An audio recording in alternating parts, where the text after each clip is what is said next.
Research has shown that voters are more influenced by personal connection than automated messages.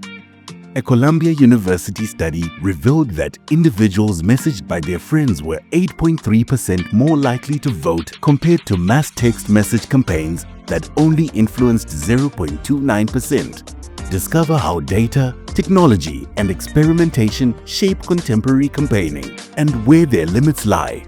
Catch political technologist Eric Wilson in episode 3 of Inside the Machinery of Modern Political Campaigns.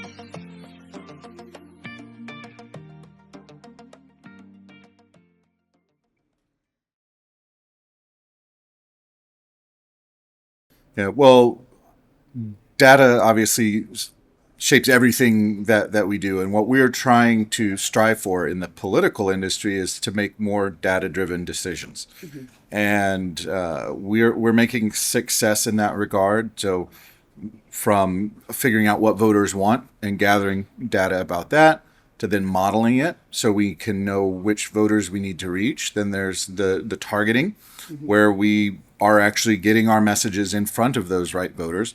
One of the gaps in data-driven decision-making that we see right now is around creative.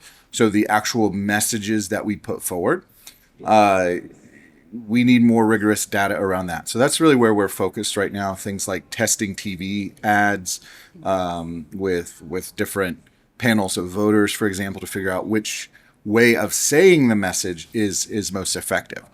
One of the risks, however, we've seen on campaigns before that you can over-rely on data and sort of miss the forest for the trees, not speak to the issues that matter to voters, and ultimately no amount of data or technology can overcome a poor message or a candidate that's not up for the job.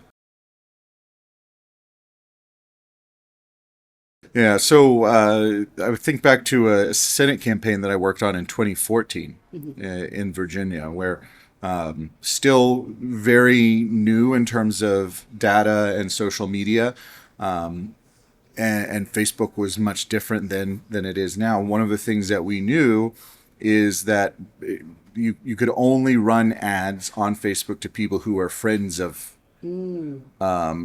people who liked your page. So that meant in order to be able to run ads to everyone in the state, we needed to reach a certain threshold. Mm-hmm. So we were followers on Facebook. So we worked really hard to build out our Facebook network, both organically and through paid ads and targeting specific people. And then getting people on Facebook to message their friends that were within our likely voter audience. So not only would they sort of talk about our campaign, but then they would follow our page, and so we could continue to advertise them very affordably. And so that mechanic, unfortunately, is no longer allowed by Facebook. It was closed, but we were very successful on that campaign. Although we didn't win, sometimes you can run a good campaign and not get the right result. We lost by just 17,000 votes in a campaign that we were outspent by $12 million. So looking for those little edges or advantages that we can with data is really what campaigns are about. Because as I keep saying, it's not about the data or the technology of a campaign. It's the totality of the message. And so getting close, having that data can really make the difference on the margins.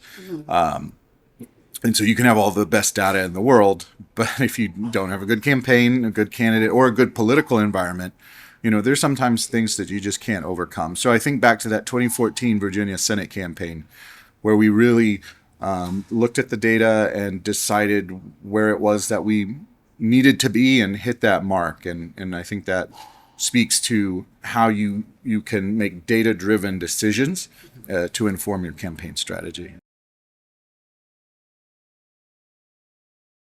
So, well, I'm very excited about relational organizing. This is specifically technology-enabled relational organizing. This is not new to anyone who's familiar with politics. The idea of talking to people about candidates and campaigns is as old as politics. Yeah. But what is new is that we have data to be able to match the right people with the targeted voters. So getting a text message or an email from a political candidate that you've never met is not going to be as persuasive as a message from your friend. And so one of the challenges we're working to overcome is low contact rates. So people aren't answering their doors, they're not reading their mail, they're not watching TV ads, they're not answering their phones anymore.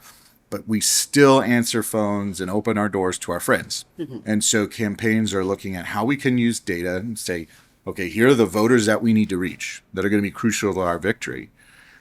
And who are our supporters that know them? And so asking them to reach out on the campaign's behalf. And so we're investing a lot of resources in that in the United States. And it's something that's going to continue to shape campaigns. Similarly,